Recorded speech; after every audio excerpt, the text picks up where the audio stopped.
ಮನುಷ್ಯ ಯಾವುದಾದ್ರೂ ಒಂದು ಅದು ಒಳ್ಳೇದೇ ಆಗಿರ್ಬೋದು ಕೆಡದೇ ಆಗಿರ್ಬೋದು ಒಂದು ಅಭ್ಯಾಸ ಮಾಡ್ಕೊಂಡ್ಬಿಟ್ಟ ಅಂದ್ರೆ ಅದನ್ನ ಬದಲಾಯಿಸ್ಕೊಳ್ಳೋದು ತುಂಬಾನೇ ಕಷ್ಟ. ಅದೇ ರೀತಿಯ ಒಂದು ಕೆಟ್ಟ ಅಭ್ಯಾಸ ಪ್ರೀತಿಗಿರತ್ತೆ. ಅವಳು ಯಾವಾಗಲೂ ಬೇರೆಯವ್ರ ನಿರ್ಧಾರಕ್ಕೆ ಬೆಲೆ ಕೊಡಲ್ಲ. ಅವ್ರ ಮೇಲೆ ತನ್ನ ಒಪಿನಿಯನ್ನ ಬಲವಂತವಾಗಿ ಹೇರ್ತಾ ಇರ್ತಾಳೆ. ಅವಳು ಈ ಸ್ವಭಾವದಿಂದ ಅವಳ ಸುತ್ತಮುತ್ತ ಇರೋರಿಗೆಲ್ಲ ತುಂಬಾನೇ ಹಿಂಸೆ ಆಗ್ತಿರತ್ತೆ. ಅದಕ್ಕೆ ಇದೇನ್ ಪೇಪರ್ಸ್ ಇಟ್ಕೊಂಡಿದ್ದೀರಾ? ಇದು ಅಭಿ ಸ್ಕೂಲ್ ಅಡ್ಮಿಷನ್ ಫಾರ್ಮ್ ಪ್ರೀತಿ. ನಿನ್ನೆ ನಿಮ್ಮಣ್ಣ ಅಭಿನ ಸ್ಕೂಲಿಗೆ ಸೇರ್ಸೋದ್ರ ಬಗ್ಗೆ ಮಾತಾಡ್ಕೊಂಡು ಬರಕ್ಕೆ ಹೋಗಿದ್ರಲ್ಲ, ಅವಾಗ ಸ್ಕೂಲಿಂದ ಈ ಫಾರ್ಮ್ನ ಫಿಲ್ ಮಾಡೋಕ್ಕೆ ಕೊಟ್ಟು ಕಳಿಸಿದ್ದಾರೆ. ಹೌದಾ?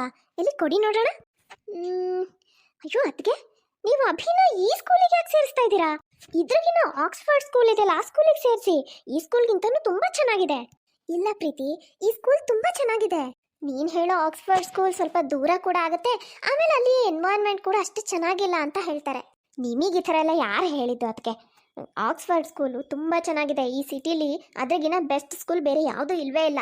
ನೋಡಿ ಅದಕ್ಕೆ ನೀವು ಈ ಫಾರ್ಮ್ ಫಿಲ್ ಮಾಡೋ ಯಾವುದೇ ಅವಶ್ಯಕತೆನೂ ಇಲ್ಲ. ಅಭಿ ನಾನು ಹೇಳೋ ಆಕ್ಸ್ಫರ್ಡ್ ಸ್ಕೂಲಿಗೆ ಸೇರ್ತಾನೆ. ಹೀಗೆ ಹೇಳಿ ಪ್ರೀತಿ ಹಿಂದೆ ಮುಂದೆ ಯೋಚನೆ ಮಾಡದೆ ಆ ಅಡ್ಮಿಷನ್ ಫಾರ್ಮ್ನ ಹರಿದಾಕ್ಬಿಡ್ತಾಳೆ.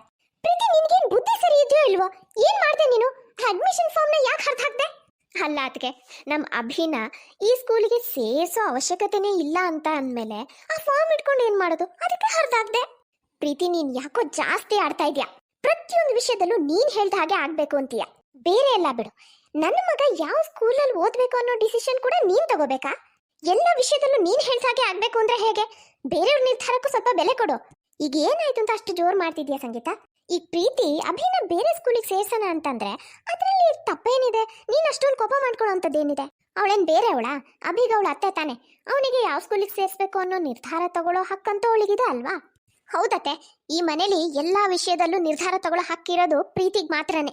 ಯಾಕಂದ್ರೆ ಮಿಕ್ಕವರಿಗೆಲ್ಲ ಬುದ್ಧಿ ಇಲ್ಲ ನೋಡಿ, ಅವ್ರಿಗೆ ಯಾವ ನಿರ್ಧಾರನೂ ತಗೊಳಕ್ ಬರಲ್ಲ ನೋಡಿ. ಈ ಮನೇಲಿ ಯಾವ ವಸ್ತು ತರಬೇಕಂದ್ರು ಸಾಮಾನು ತರಬೇಕಂದ್ರು ಎಲ್ಲ ಪ್ರೀತಿ ಇಷ್ಟದ ಪ್ರಕಾರನೇ ಆಗಬೇಕು. ಎಲ್ಲಾದ್ರೂ ಟ್ರಿಪ್ ಹೋಗ್ಬೇಕು ಅಂದ್ರೂ ಪ್ರೀತಿ ಯಾವ ಜಾಗಕ್ಕೆ ಹೋಗೋಣ ಅಂತಾಳೋ ಅಲ್ಲಿಗೆ ಹೋಗ್ಬೇಕು. ಈ ಮನೇಲಿ ಬೆಳಿಗ್ಗೆ ತಿಂಡಿಯಿಂದ ಹಿಡಿದು ರಾತ್ರಿ ಊಟದವರೆಗೂ ಪ್ರೀತಿ ಏನು ಇಷ್ಟಪಡ್ತಾಳೋ ಏನು ಹೇಳ್ತಾಳೋ ಅದೇ ಅಡುಗೆನೇ ಆಗಬೇಕು. ಪ್ರೀತಿ, ಇದು ನಿನ್ನ ತವ್ರ ಮನೆ. ಅದಕ್ಕೆ ಇಲ್ಲಿ ನೀನು ಹೇಳಿದ್ದೆಲ್ಲ ನಡೆಯುತ್ತೆ. ಎಲ್ಲರೂ ನೀನು ಹೇಳಿದ್ದನ್ನ ಕೇಳ್ತಾರೆ. ನಾಳೆ ನೀನು ಮದುವೆ ಆಗಿ ಗಂಡನ ಮನೆಗೆ ಹೋಗ್ತೀಯ ನೋಡು, ಅವಾಗ ನಿನಗೆ ಬುದ್ಧಿ ಬರುತ್ತೆ. ಅದಕ್ಕೆ ನೀವು ಜಾಸ್ತಿನೇ ಮಾತಾಡ್ತಾ ಇದ್ದೀರಾ. ಅಷ್ಟಕ್ಕೂ ನೀವು ಹೇಳ್ದಾಗೆಲ್ಲ ಏನೂ ಆಗಲ್ಲ. ನಾನು ಮದುವೆ ಆಗಿ ಗಂಡನ ಮನೆಗೆ ಹೋದ್ಮೇಲೆ ನನ್ನ ಗಂಡನ ಮನೆಯವರು ನಾನು ಹೇಳಿದ ಮಾತನ್ನು ಯಾವ ರೀತಿ ಕೇಳ್ತಾರೆ ಅಂತ ನೀವೇ ನೋಡು ಅಂತ್ರಿ. ನೋಡೋಣ, ಮುಂದೆ ಎಲ್ಲ ಗೊತ್ತಾಗತ್ತೆ. ಸ್ವಲ್ಪ ಸಮಯದ ನಂತರ ಪ್ರೀತಿಗೆ ಅವಳ ಮನೆಯವರು ಒಂದು ಸಂಬಂಧನ ನೋಡ್ತಾರೆ. ಆ ಸಂಬಂಧ ಎಲ್ಲರಿಗೂ ಒಪ್ಪಿಗೆ ಆಗಿ ಸ್ವಲ್ಪ ದಿನಗಳಲ್ಲೇ ಪ್ರೀತಿ ಪದ್ಮಾಳ ದೊಡ್ಡ ಮಗ ರವಿನ ಮದುವೆ ಆಗಿ ಅವ್ರ ಮನೆಗೆ ಬರ್ತಾಳೆ. ಪ್ರೀತಿ ಗಂಡನ ಮನೇಲಿ. ಪ್ರೀತಿ, ಇವತ್ತು ನಮ್ಮ ಮನೇಲಿ ನೀನೇ ಅಡುಗೆ ಮಾಡಬೇಕು. ಈ ಮನೆಗೆ ನೀನು ಬಂದಮೇಲೆ ಮೊದಲನೇ ಸಲ ಅಡುಗೆ ಮಾಡ್ತಿದ್ಯಾ, ಹಾಗಾಗಿ ಸ್ಪೆಷಲ್ ಆಗೇ ಮಾಡಬೇಕಾಗುತ್ತೆ.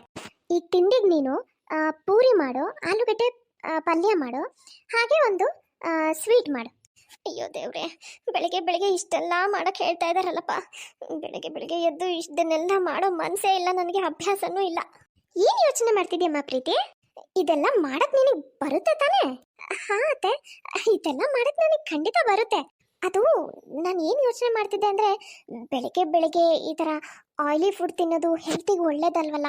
ಅದರಲ್ಲೂ ನಿಮ್ಮ ಏಜಿಗಂತೂ ಇದು ಸ್ವಲ್ಪನೂ ಒಳ್ಳೇದಲ್ಲ. ಅದೇ ನಾನು ನಿಮ್ಮ ಬಗ್ಗೆನೇ ಯೋಚನೆ ಮಾಡ್ತಿದ್ದೆ. ಅದಕ್ಕೆ ನಾನು ಏನು ಯೋಚನೆ ಮಾಡಿದ್ದೀನಿ ಅಂದರೆ, ಸಿಂಪಲ್ ಆಗಿ ಉಪ್ಪಿಟ್ಟು ಮಾಡಿಬಿಡ್ತೀನಿ. ನಾನು ಮೊದಲನೇ ಸಲ ಮಾಡ್ತಾ ಇರೋ ಈ ಅಡುಗೆಗೆ ನೀವು ಕಡಿಮೆ ಮಾರ್ಕ್ಸ್ ಕೊಟ್ಟರು ಪರವಾಗಿಲ್ಲ, ನನಗೆ ನಿಮ್ಗಳ ಹೆಲ್ತ್ ಮುಖ್ಯ ಅಷ್ಟೇ. ವಾ ಪ್ರೀತಿ, ನಮ್ಮ ಬಗ್ಗೆ ಎಷ್ಟೆಲ್ಲ ಕಾಳಜಿ ಇದೆಯಮ್ಮ ನಿನಗೆ. ನನಗಂತೂ ಬಹಳ ಖುಷಿ ಆಯಿತು. ಇಲ್ಲಿವರೆಗೂ ನನ್ನ ಆರೋಗ್ಯದ ಬಗ್ಗೆ ಇಷ್ಟೆಲ್ಲ ಯಾರೂ ಯೋಚನೆ ಮಾಡಿರಲಿಲ್ಲಪ್ಪ. ಆಯ್ತಮ್ಮ, ನೀನು ಹೋಗಿ ತಿಂಡಿಗೆ ಉಪ್ಪಿಟ್ಟೆ ಮಾಡು. ಏನಮ್ಮ ನೀನು ಉಪ್ಪಿಟ್ಟು ಮಾಡು ಅಂತ ಹೇಳ್ತಿದ್ಯಾ? ನಿನ್ನಿಂದಾಗಿ ಇವತ್ತು ನಾವು ತಿಂಡಿಗೆ ಉಪ್ಪಿಟ್ಟು ತಿನ್ಬೇಕಾಗ್ತಾ ಇದೆ. ಏನಾಗಲ್ಲ, ಸುಮ್ಮನಿರೆ. ನಿನ್ನೆ ಬಂದಿರೋ ನಿಮ್ಮ ಅತ್ತಿಗೆ ನನ್ನ ಬಗ್ಗೆ ಎಷ್ಟು ಕಾಳಜಿ ತೋರಿಸ್ತಿದ್ದಾಳೆ. ಆ ಕಾಳಜಿ ನಿನಗಿಲ್ವಲ್ಲೇ ಮಗಳಾಗೆ? ರಾತ್ರಿ ಸಮಯ. ಅಮ್ಮ ನೋಡಿಲಿ, ನಮ್ಮ ಕಾಲೇಜಲ್ಲಿ ಪಾರ್ಟಿ ಇದೆಯಲ್ಲ, ಅದಕ್ಕೋಸ್ಕರ ನಾನು ಈ ಡ್ರೆಸ್ ತಗೊಂಡು ಬಂದಿದ್ದೀನಿ ಇವತ್ತು. ನೋಡಮ್ಮ, ಡ್ರೆಸ್ ಚೆನ್ನಾಗಿದೆ ಅಲ್ವಾ? ಇದೇನು ಡ್ರೆಸ್ ಅಂತ ತಗೊಂಡು ಬಂದಿದ್ಯಾನು? ಆ ಪಾರ್ಟಿಲಿ ನೀನು ಈ ಡ್ರೆಸ್ಗಿಂತ ನಂದು ಯಾವುದಾದ್ರೂ ಸೀರೆ ಉಟ್ಕೊಂಡ್ರೆ ತುಂಬ ಚೆನ್ನಾಗಿರುತ್ತೆ. ನನ್ನ ಹತ್ರ ಎಷ್ಟು ಒಳ್ಳೆ ಸೀರೆಗಳಿದೆ ಗೊತ್ತಾ? ಅದ್ರಲ್ಲಿ ಯಾವುದಾದ್ರೂ ಒಂದು ಉಟ್ಕೋ, ಚೆನ್ನಾಗಿರುತ್ತೆ. ಅದಕ್ಕೆ ನಮ್ಮ ಕಾಲೇಜ್ ಫಂಕ್ಷನಲ್ಲಿ ನನ್ನ ಫ್ರೆಂಡ್ಸ್ ಎಲ್ಲರೂ ಈ ಥರ ಡ್ರೆಸ್ ಹಾಕೊಳ್ತಿದ್ದಾರೆ ಹೊರತು ಯಾರೂ ಸೀರೆ ಉಟ್ಕೊಳ್ತಾ ಇಲ್ಲ. ಅವರೆಲ್ಲರೂ ಡ್ರೆಸ್ ಹಾಕೊಂಡು ಬಂದಿರ್ತಾರೆ. ನಾನೊಬ್ಬಳೇ ಸೀರೆ ಉಟ್ಕೊಂಡು ಹೋದೆ ಅಂದರೆ ಒಂಥರ ಅಜೀಬಾಗಿರುತ್ತೆ. ಹಾಗೆಲ್ಲ ಏನೂ ಇಲ್ಲ.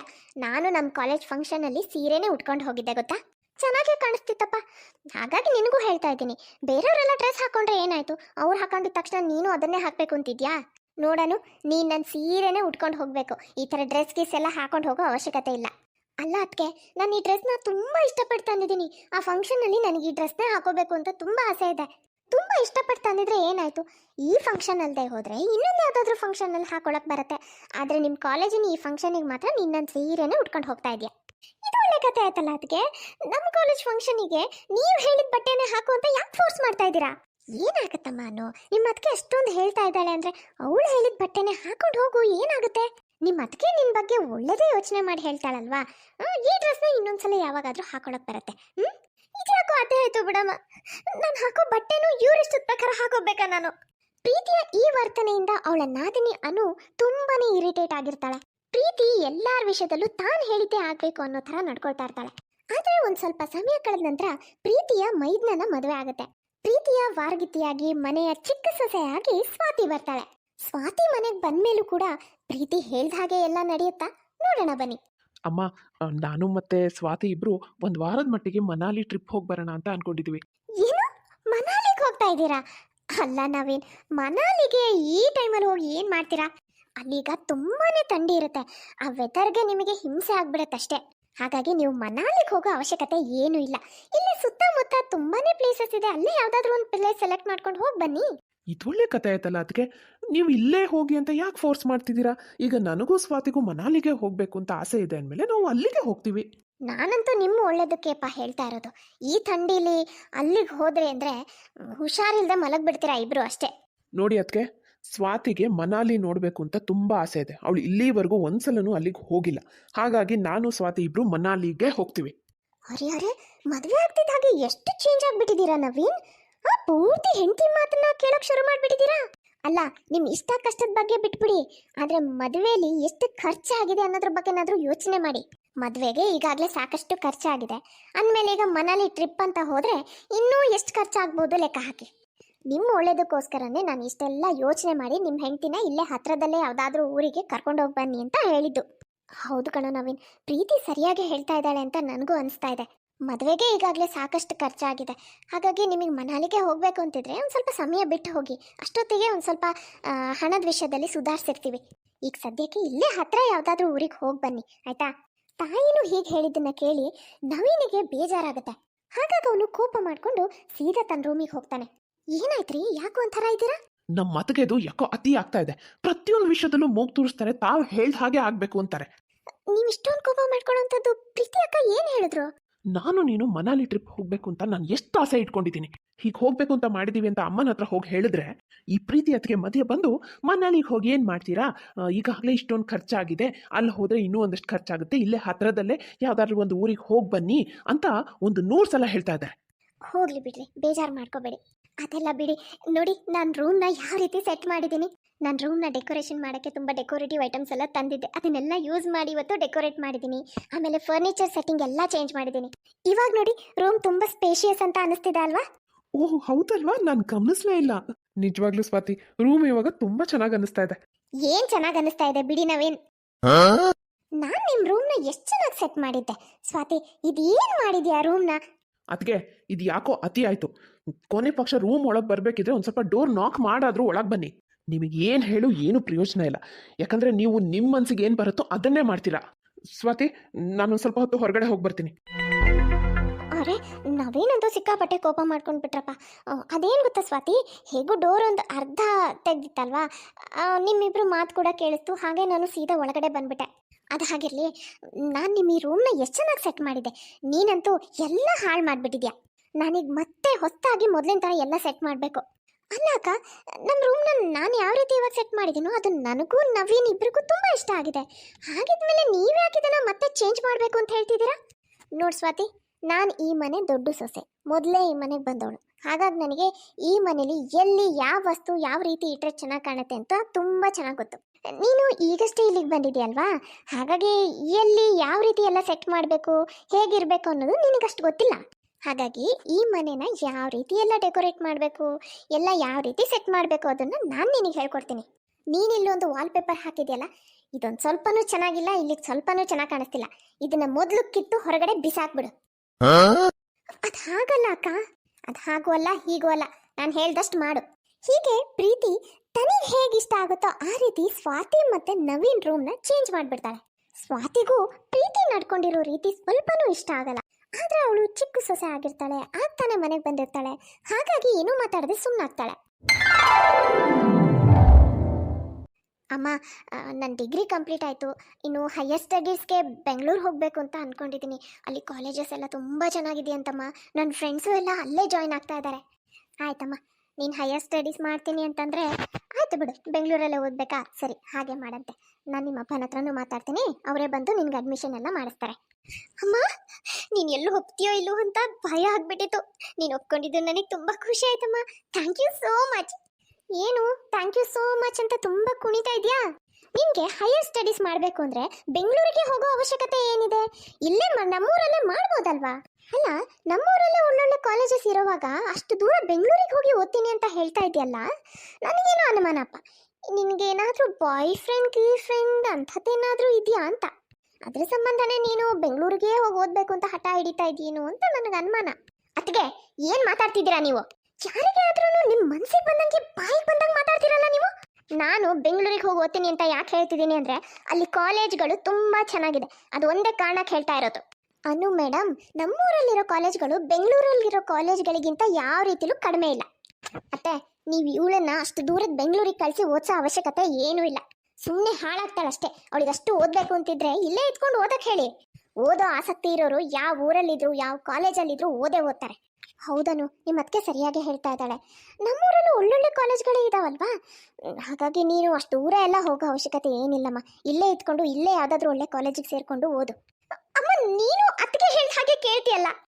ಇವರಿಗಂತೂ ಎಲ್ಲ ವಿಷಯದಲ್ಲೂ ತಾವು ಹೇಳಿದ್ದೆ ಆಗಬೇಕು. ಇವ್ರು ಈ ಮನೆ ಬಂದಾಗಿಂದನೂ ನಮ್ಮ ಮನೇಲಿ ಯಾರ ಇಷ್ಟದ ಪ್ರಕಾರ ಏನೂ ಮಾಡೋ ಹಾಗಿಲ್ಲ, ಎಲ್ಲ ಇವ್ರು ಹೇಳಿದ ಹಾಗೆ ಮಾಡ್ಬೇಕಾಗ್ತಿದೆ. ಏನಾಯ್ತಮ್ಮ ಈಗ? ಅವಳೇ ನಿನ್ ಕೆಟ್ಟದಕ್ಕ ಹೇಳ್ತಾ ಇದ್ದಾಳೆ, ನಿನ್ ಬಗ್ಗೆ ಒಳ್ಳೇದು ಯೋಚನೆ ಮಾಡಿ ತಾನೇ ಹೇಳ್ತಿದ್ದಾಳೆ. ನೋಡೋಣ, ನನಗೂ ನಿಮ್ಮ ಅದಕ್ಕೆ ಹೇಳ್ತಾ ಇರೋದು ಸರಿ ಅನಿಸ್ತಾ ಇದೆ. ಹಾಗಾಗಿ ನೀನು ಇಲ್ಲೇ ಇದ್ಕೊಂಡು ಓದಬೇಕು ಅಷ್ಟೇ. ನನಗೆ ಇದ್ರ ಬಗ್ಗೆ ಇನ್ನೂ ಅತಿ ವಾದ ಮಾಡೋಕ್ಕೆ ಮನಸ್ಸಿಲ್ಲ. ಅನು ಬೇಜಾರು ಮಾಡಿಕೊಂಡು ಅಳ್ತಾ ಅಲ್ಲಿಂದ ಹೋಗ್ತಾಳೆ. ಹೀಗೆ ಸಮಯ ಕಳೆಯುತ್ತೆ. ದಿನೇ ದಿನೇ ಪ್ರೀತಿ ತನ್ನ ಈ ಸ್ವಭಾವನ ಹೆಚ್ಚು ಮಾಡ್ಕೊಳ್ತಾಳೆ ಹೊರತು ಸುಧಾರಿಸ್ಕೊಳ್ಳಲ್ಲ. ಅತ್ತೆ, ನನ್ನ ತಮ್ಮನ ಮದುವೆಗೆ ಇನ್ನೊಂದು 15-20 ದಿನ ಅಷ್ಟೇ ಉಳಿದಿದೆ. ಹಾಗಾಗಿ ನಾನು ನಾಳೆನೇ ನನ್ನ ತವ್ರ ಮನೆಗೆ ಹೋಗಬೇಕು ಅಂತ ಅಂದ್ಕೊಂಡಿದ್ದೀನಿ. ಆಯ್ತಮ್ಮ, ಅದಕ್ಕೇನು, ಹೋಗಂತೆ ಬಿಡು. ಏನತ್ತೆ ನೀವು, ಯಾರಾದರೂ ಬಂದು ನಿಮ್ಮ ಹತ್ರ ಏನಾದರೂ ಕೇಳಿದ್ರೆ ಸ್ವಲ್ಪನೂ ಯೋಚನೆನೇ ಮಾಡದೆ ಹಿಂದೆ ಮುಂದೆ ನೋಡದೆ ಹೂ ಅಂತ ಹೇಳ್ಬಿಡ್ತೀರಲ್ಲ. ಸ್ವಾತಿ ತಮ್ಮನ ಮದುವೆಗೆ ಇನ್ನೂ 15-20 ದಿನ ಇದೆ. ಹಾಗಿದ್ಮೇಲೆ ಅವಳು ಈಗಲೇ ಅಲ್ಲಿ ಹೋಗಿ ಏನು ಮಾಡೋದಿರುತ್ತೆ? ಅಲ್ಲ ಸ್ವಾತಿ, 15-20 ದಿನದ ಮುಂಚೆನೇ ತವ್ರ ಮನೆಗೆ ಹೋಗ್ತೀನಿ ಅಂತ ಹೇಳ್ತೀಯಲ್ಲ, ಇಲ್ಲಿ ನಿನ್ನ ಗಂಡನ ಮನೇಲಿ ಏನು ಜವಾಬ್ದಾರಿಗಳಿಲ್ವಾ? ಎಲ್ಲ ಹಾಗೆ ಬಿಟ್ಟು ಅಲ್ಲಿ ಹೋಗಿ ಕುತ್ಕೊಂಡ್ರೆ ಏನಕ್ಕ ಹೀಗೆ ಮಾತಾಡ್ತಿದ್ದೀರಾ? ನಾನು ಮದುವೆ ಆಗಿ ಇಲ್ಲಿ ಬಂದಾಗಿಂದನೂ ಪ್ರತಿಯೊಂದು ಜವಾಬ್ದಾರಿನೂ ಸರಿಯಾಗಿ ನಿಭಾಯಿಸ್ಕೊಂಡು ಬಂದಿದ್ದೀನಿ. ನನ್ನ ತಮ್ಮನ ಮದುವೆಗೋಸ್ಕರ ಒಂದು 15-20 ದಿನದ ಮೊದಲು ನನ್ನ ತವ್ರ ಮನೆಗೆ ಹೋಗೋ ಹಾಗಿಲ್ವಾ? ಹಾಗಾದ್ರೆ ನಾನು ಏನು ನನ್ನ ತಮ್ಮನ ಮದುವೆ ಪದೇ ಪದೇ ಬರುತ್ತಾ? ಮದುವೆ ಕೆಲಸಗಳು ಎಷ್ಟಿರುತ್ತೆ, ನಮ್ಮಮ್ಮ ಒಬ್ಬರಿಗೆ ಅದನ್ನೆಲ್ಲ ನಿಭಾಯಿಸೋಕ್ಕಾಗಲ್ಲ. ಅದು ಒಂದೇ ಕಾರಣಕ್ಕೆ ನಾನು ಒಂದು 15 ದಿನ ಮೊದಲು ಹೋಗ್ತೀನಿ ಅಂತ ಹೇಳ್ತಿರೋದು. ಮದುವೆ ಮನೇಲಿ ಎಷ್ಟೆಲ್ಲ ಕೆಲಸ ಇರುತ್ತೆ ಅಂತ ನಮಗೂ ಗೊತ್ತು. ನೀನು ಹೇಳ್ತಿರೋದು ನೋಡಿದ್ರೆ ನಮಗೆ ಅದು ಯಾವುದೂ ಗೊತ್ತೇ ಇಲ್ಲ ಅನ್ನೋ ಥರ ಹೇಳ್ತಾ ಇದೆಯಾ. ನಮ್ಮ ಅಣ್ಣನ ಮದುವೆನೂ ಆಗಿತ್ತಮ್ಮ, ಆದರೆ ನಾನು 15-20 ದಿನದ ಮೊದಲು ತವ್ರ ಮನೆಗೆ ಹೋಗಿ ಕೂತ್ಕೊಂಡಿರಲಿಲ್ಲ. ಇಷ್ಟೆಲ್ಲ ಬೇಗ ತವ್ರ ಮನೆಗೆ ಹೋಗಿ ಕೂತ್ಕೊಳ್ಳೋ ಅಷ್ಟೇನು ಕೆಲಸಗಳಿರಲ್ಲ ಬಿಡು, ನನಗೂ ಗೊತ್ತು. ನೀನು ಹೋಗಿನೇ ಎಲ್ಲ ಕೆಲಸ ಆಗಬೇಕಲ್ಲಿ, ಬೇರೆ ಯಾರು ನಿಮ್ಮ ನೆಂಟರುಗಳೇ ಇರಲ್ವಾ? ಇರ್ತಾರೆ ತಾನೇ ನಿಮ್ಮ ಅಮ್ಮನ ಅಕ್ಕ ತಂಗಿರೋ ಅಣ್ಣ ತಮ್ಮಂದ್ರು ಯಾರಾದರೂ, ಅವ್ರುಗಳು ಹೆಲ್ಪ್ ಮಾಡ್ತಾರೆ. ನಿನ್ನ ಮದುವೆಗೆ ಒಂದು 2-3 ದಿನ ಹಿಂದೆ ಹೋದರೆ ಸಾಕು. ಅಷ್ಟಕ್ಕೂ ಇಲ್ಲಿ ಇನ್ನು 1-1.5 ತಿಂಗಳಲ್ಲಿ ಅನು ಮದುವೆ ಕೂಡ ಇದೆ. ಅನು ಮದುವೆ ತಯಾರಿನೂ ಮಾಡಬೇಕಲ್ಲ ನಾವು. ಹೌದಮ್ಮ ಸ್ವಾತಿ, ಪ್ರೀತಿ ಸರಿಯಾಗಿ ಹೇಳ್ತಿದ್ದಾಳೆ. ನಮ್ಮ ಅನು ಮದುವೆ ತಯಾರಿ ಕೆಲಸಗಳು ತುಂಬಾ ಇದೆ. ಹಾಗಾಗಿ ಇಲ್ಲೂ ನಿನ್ನ ಜವಾಬ್ದಾರಿಗಳು ಭಾಳ ಇದೆಯಮ್ಮ. ಹಾಗಾಗಿ ಈಗಲೇ ನಿನ್ನ ತವ್ರ ಮನೆಗೆ ಹೋಗೋದೇನು ಬೇಡ, ಮದುವೆಗೆ 1-2 ದಿನ ಮುಂಚೆ ಹೋಗು ಸಾಕು. ಸ್ವಾತಿಗೆ ತುಂಬ ಬೇಜಾರಾಗುತ್ತೆ. ಬೇಜಾರು ಮಾಡಿಕೊಂಡು ಅಲ್ಲಿಂದ ಹೋಗ್ತಾಳೆ. ಸ್ವಾತಿ ಬೇಜಾರಾಗಿರೋದನ್ನ ನೋಡಿ ಅನು ಅವಳ ಹತ್ರ ಬಂದು ಕೇಳ್ತಾಳೆ, ಅದಕ್ಕೆ ಏನಾಯ್ತು, ಯಾಕಿಷ್ಟು ಬೇಜಾರಾಗಿದ್ದೀರಾ? ಗೊತ್ತು ಬಿಡಿ, ಪಕ್ಕ ಪ್ರೀತಿ ಅದಕ್ಕೇನೆ ಏನಾದರೂ ಮಾಡಿರ್ತಾರೆ. ಹೌದನು, ಅವ್ರನ್ನ ಬಿಟ್ರೆ ಈ ಮನೆಯಲ್ಲಿ ಯಾರಿಗೆ ಆದರೂ ಬೇಜಾರು ಮಾಡುವಂಥವ್ರು ಯಾರಿದ್ದಾರೆ ಹೇಳು? ಪ್ರತಿಯೊಂದು ವಿಷಯದಲ್ಲೂ ತಾವು ಹೇಳಿದ್ದೇ ಆಗಬೇಕು ಅಂತಾರೆ, ಬೇರೆ ಯಾರ ಭಾವನೆಗಳಿಗೆ ಅವ್ರು ಬೆಲೆನೇ ಕೊಡಲ್ಲ. ಹಾಗಂತ ಇವತ್ತು ತುಂಬ ಬೇಜಾರಾಗಿದೆ ಅನು. ಪ್ಲೀಸ್ ಅದಕ್ಕೆ ಅಳ್ಬೇಡಿ, ನೀವು ಏನಾಯ್ತು ಅಂತ ಹೇಳಿ. ಸ್ವಾತಿ ಅನು ಹತ್ರ ಎಲ್ಲ ವಿಷಯನೂ ಹೇಳ್ತಾಳೆ. ಇದು ಯಾಕೋ ತೀರಾ ಅತಿ ಆಯ್ತು. ಅಲ್ಲ, ಅಷ್ಟಕ್ಕೂ ನಮ್ಮಮ್ಮ ಪ್ರೀತಿ ಅದಕ್ಕೆ ಅತ್ತೆ ಹೇಳಿದ್ದಕ್ಕೆಲ್ಲ ಅದು ಹೇಗೆ ಸಪೋರ್ಟ್ ಮಾಡ್ತಾರೆ ಅಂತಾನೆ ಅರ್ಥ ಆಗ್ತಿಲ್ಲ. ಇಲ್ಲಿವರೆಗೂ ನಮ್ಮ ಅಮ್ಮನಿಗೆ ಯಾವತ್ತೂ ಪ್ರೀತಿ ಅದಕ್ಕೆ ಮಾಡೋದು ತಪ್ಪು ಅಂತಾನೆ ಅನ್ಸಿಲ್ಲ. ಇಲ್ಲಿವರೆಗೂ ಪ್ರೀತಿ ಅದಕ್ಕೆ ಮಾಡೋದ್ರಿಂದ ನಮ್ಮ ಅಮ್ಮನಿಗೆ ಏನು ತೊಂದರೆ ಆಗಿಲ್ಲ ನೋಡಿ. ಅದಕ್ಕೆ ಅವರಿಗೆ ಯಾವುದು ಅರ್ಥ ಆಗ್ತಿಲ್ಲ. ಅವ್ರು ಹೇಳಿದ್ದಕ್ಕೆಲ್ಲ ಹೂ ಅಂತ ಇದ್ದಾರೆ. ಅದಕ್ಕೆ ನಾವು ಈಗಲೂ ಸುಮ್ಮನೆ ಇದ್ರೆ ಆಗಲ್ಲ, ನಾವು ಏನಾದರೂ ಮಾಡಲೇಬೇಕು. ಪ್ರೀತಿ ಅದಕ್ಕೆ ನಡ್ಕೊಳ್ಳೋದ್ರಿಂದ ನಮ್ಮಮ್ಮನಿಗೆ ಎಲ್ಲಿವರೆಗೂ ತೊಂದರೆ ಆಗಲ್ವೋ ಅಲ್ಲಿವರೆಗೂ ಅವ್ರಿಗೆ ಅವ್ರು ಸಪೋರ್ಟ್ ಮಾಡ್ತಾನೆ ಇರ್ತಾರೆ. ಪ್ರೀತಿ ಅದಕ್ಕೆ ತಪ್ಪು ಅವ್ರಿಗೆ ಅರ್ಥನೇ ಆಗಲ್ಲ. ನೀನು ಸರಿಯಾಗಿ ಹೇಳ್ತಿದ್ಯಾನು, ಆದರೆ ಅತ್ತೆಗೆ ಇದೆಲ್ಲ ಅರ್ಥ ಆಗೋ ಹಾಗೆ ಮಾಡೋದಾದ್ರೂ ಹೇಗೆ? ಅದಕ್ಕೆ ನನ್ನ ಹತ್ರ ಒಂದು ಪ್ಲ್ಯಾನ್ ಇದೆ. ಅನು ತನ್ನ ಪ್ಲ್ಯಾನ್ ಏನು ಅನ್ನೋದನ್ನ ಸ್ವಾತಿಗೆ ಹೇಳ್ತಾಳೆ. ವಾವ್ ಅನು, ನಿನ್ನ ಐಡಿಯಾ ಸಖತ್ತಾಗಿದೆ. ನೀನು ಈ ಐಡಿಯಾ ಮಾಡಿ ಅರ್ಧ ಕೆಲಸ ಕಂಪ್ಲೀಟ್ ಮಾಡಿದ್ಯಾ. ಮಿಕ್ಕಿದ ಅರ್ಧ ಕೆಲಸನ ನಾನು ಕಂಪ್ಲೀಟ್ ಮಾಡ್ತೀನಿ. ಇರು, ನಾನು ಈಗಲೇ ಪ್ರೀತಿ ಅಕ್ಕನ ಹತ್ರ ಹೋಗ್ತೀನಿ.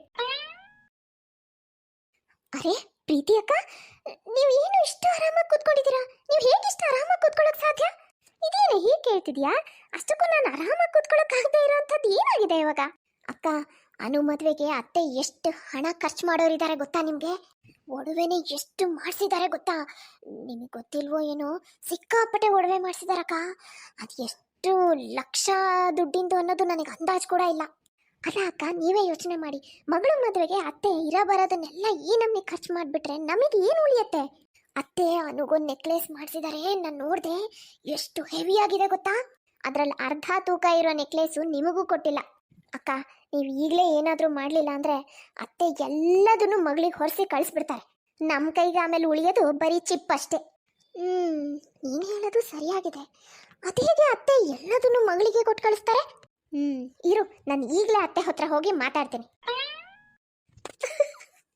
ಎಲ್ಲ ನಾನು ಅನ್ಕೊಂಡು ಹಾಗೆ ಆಗ್ತಿದೆ. ಪ್ರೀತಿ ಸಿಕ್ಕಾಪಟ್ಟೆ ಕೋಪ ಮಾಡ್ಕೊಂಡು ಅತ್ತೆ ಹತ್ರ ಬರ್ತಾಳೆ. ಅತ್ತೆ, ನೀವು ಅನು ಮದುವೆಗೆ ಏನೆಲ್ಲ ಜ್ಯುವೆಲ್ರಿ ಮಾಡಿಸಿದ್ದೀರಾ ಅಂತ ಒಂದ್ಸಲನೂ ನನಗೆ ತೋರಿಸೇ ಇಲ್ವಲ್ಲ? ತೋರಿಸಿಲ್ಲ ಅಂದರೆ ಏನಾಯ್ತು ಪ್ರೀತಿ? ಏನೋ ಮಿಸ್ ಆಗಿದೆ.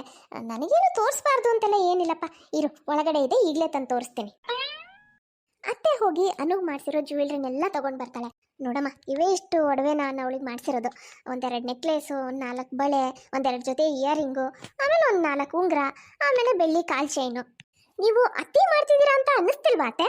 ಅಲ್ವೇ, ಇದರಲ್ಲಿ ಅತಿ ಅನ್ನೋಂಥದ್ದು ಏನಿದೆ? ಏನು ಮಾತಾಡ್ತಿದ್ಯಾ ನೀನು? ಮತ್ತೇನತ್ತೆ? ಅನು ಮದುವೆ ಮಾಡ್ಕೊಂಡು ಗಂಡನ ಮನೆಗೆ ಹೋಗೋಳು, ನಮಗೇನು ಕೊಡೋಳಲ್ಲ. ಅವಳಿಗೆ ಇಷ್ಟೆಲ್ಲ ಒಡವೆ ಮಾಡಿಸೋಂಥದ್ದೇನಿದೆ? ಒಂದು ಸಣ್ಣದೇನಾದರೂ ಒಡವೆ ಮಾಡಿಸ್ಕೊಟ್ರೆ ಸಾಲದಾ? ಇಷ್ಟೆಲ್ಲ ಮಾಡಿಸ್ಕೊಡೋ ಅವಶ್ಯಕತೆ ಏನಿದೆ? ಇದನ್ನೆಲ್ಲ ನೀವು ನಿಮ್ಮ ಮಗಳಿಗೆ ಕಳಿಸ್ಬಿಟ್ರೆ ನಿಮ್ಮ ಸೊಸೆಯಂದ್ರಿಗೆ ಏನು ಉಳಿಯುತ್ತೆ? ಏನು ಮಾತಾಡ್ತಿದ್ಯಾ ಪ್ರೀತಿ? ನಾನೇನು ನಿನಗಾಗ್ಲಿ ಸ್ವಾತಿಗಾಗ್ಲಿ ಏನಾದರೂ ಕಡಿಮೆ ಮಾಡಿದ್ದೀನಾ? ನಿನಗಾಗ್ಲಿ ಸ್ವಾತಿಗಾಗ್ಲಿ ಮದುವೆ ಟೈಮಲ್ಲಿ ಎಷ್ಟು ಒಡವೆ ಮಾಡಿಸ್ಕೊಟ್ಟಿದ್ದೀನಿ? ಇಬ್ಬರಿಗೂ ಸಮ ಸಮ ಮಾಡಿಸ್ಕೊಟ್ಟಿದ್ದೀನಿ. ಅಷ್ಟನ್ನೇ ಇವಾಗ ನನ್ನ ಮಗಳಿಗೂ ಕೊಡ್ತಾ ಇದ್ದೀನಿ. ಎಲ್ಲರಿಗೂ ಸಮ ಸಮ ನಾನು ಕೊಟ್ಟಿರೋವಾಗ ನೀನು ಅದು ಹೇಗೆ ಎಲ್ಲ ನಿಮ್ಮ ಮಗಳಿಗೆ ಕೊಟ್ಟು ಕಳಿಸ್ತಾ ಇದ್ದೀರಾ ಅಂತ ಹೇಳ್ತಿದ್ಯಾ? ನನಗೆ ಬರೋ ಪೆನ್ಷನ್ ದುಡ್ಡಲ್ಲೂ ನಾನು ಏನೂ ಭೇದ ಮಾಡಲ್ಲ. ನಿನಗೂ ಸ್ವಾತಿಗೂ ಇಬ್ಬರಿಗೂ ಸಮ ಸಮನಾಗಿ ಹಣ ಕೊಡ್ತೀನಿ.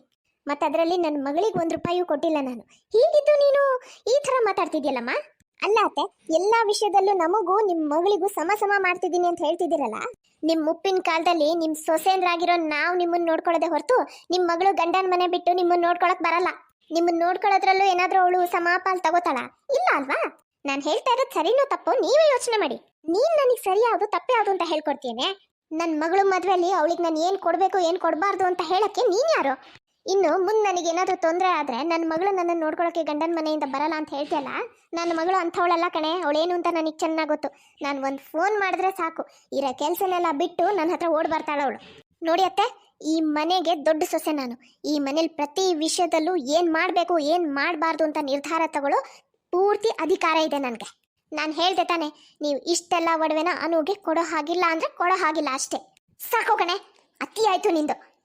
ನೀನು ಈ ಮನೆ ದೊಡ್ಡ ಸೊಸೆ ಆಗಿರ್ಬೋದು, ಆದರೆ ಈಗಲೂ ಈ ಮನೆಗೆ ದೊಡ್ಡವಳು, ನಿರ್ಧಾರ ತಗೊಳ್ಳೋಳು ನಾನು.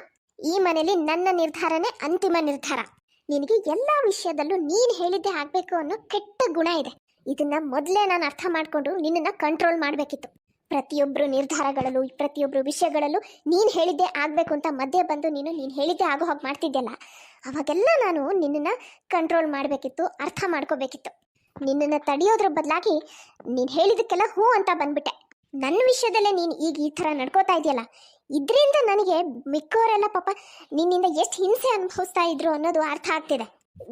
ನೀವು ಏನತ್ತೆ ಹೀಗೆಲ್ಲ ಹೇಳ್ತಿದ್ದೀರಾ? ನಾನು ಅಂಥದ್ದೇನು ಮಾಡಿದ್ದೀನಿ? ನಾನು ಎಲ್ಲರ ಬಗ್ಗೆ ಯಾವಾಗಲೂ ಒಳ್ಳೇದನ್ನೇ ಯೋಚನೆ ಮಾಡ್ತೀನಪ್ಪ. ಸುಮ್ಮನೆ ನನ್ನ ಮೇಲೆ ಇಲ್ಲದೆ ಇರೋದನ್ನೆಲ್ಲ ಆರೋಪ ಮಾಡಬೇಡಿ ನೀವು. ಇಷ್ಟೆಲ್ಲ ಹೇಳಿದ್ಮೇಲೂ ನೀನು ಮಾಡಿದ್ದೆ ಸರಿ ಅಂತಿದ್ಯಲ್ಲ, ಏನು ಹೇಳ್ಬೇಕು ನಿನಗೆ?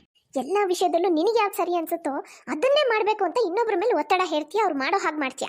ನೋಡು, ಇನ್ಮೇಲೆ ಈ ಮನೇಲಿ ನಿನ್ನ ಮಾತು ಯಾವುದೂ ನಡೆಯೋದಿಲ್ಲ. ನಿಂದೆಷ್ಟು ಅಷ್ಟು ನೋಡ್ಕೊ. ಇನ್ನೊಬ್ರು ಯಾರ ವಿಷಯಕ್ಕೂ ನೀನು ತಲೆ ಹಾಕೋ ಆಗಿಲ್ಲ. ನೀವು ಹಾಗೆ ಮಾಡಿ ಹೀಗೆ ಮಾಡಿ ಅಂತೆಲ್ಲ ಏನು ಹೇಳಕ್ ಬರೋ ಹಾಗಿಲ್ಲ. ಇದನ್ನ ಮೀರಿ ಮತ್ತೆ ನೀನು ಮೊದಲಿನ ಥರನೇ ಏನಾದರೂ ನಡ್ಕೊಳಕ್ ಬಂದ್ಯೋ, ನನ್ನಷ್ಟು ಕೆಟ್ಟವಳು ಯಾರು ಇರಲ್ಲ, ತಿಳ್ಕೊಂಡ್ಬಿಡು. ಇನ್ಮೇಲೆ ಈ ಮನೇಲಿ ಯಾರ ವಿಷಯದಲ್ಲೇ ಆಗಲಿ ಯಾವ ವಿಷಯದಲ್ಲೇ ಆಗಲಿ ನೀನು ಯಾವುದೇ ನಿರ್ಧಾರನೂ ತಗೊಳ್ಳೋ ಹಾಗಿಲ್ಲ. ಅತ್ತೆ ಮಾತು ಕೇಳಿ ಪ್ರೀತಿ ಮುಖ ಬಾಡ್ ಹೋಗುತ್ತೆ.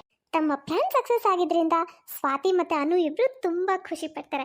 ನೋಡಿದ್ರಲ್ಲ ಫ್ರೆಂಡ್ಸ್, ಇವತ್ತಿನ ಈ ವಿಡಿಯೋ ನಿಮಗೆ ಸ್ವಲ್ಪನಾದರೂ ಇಷ್ಟ ಆಗಿದ್ರೆ ಪ್ಲೀಸ್ ಚಾನಲ್ನ ಸಬ್ಸ್ಕ್ರೈಬ್ ಮಾಡಿ, ಹಾಗೆ ಪ್ಲೀಸ್ ಲೈಕ್ ಮಾಡೋದನ್ನು ಮಾತ್ರ ಮರಿಬೇಡಿ. ಮುಂದಿನ ವಿಡಿಯೋದಲ್ಲಿ ಮತ್ತೆ ಸಿಗೋಣ. By friends.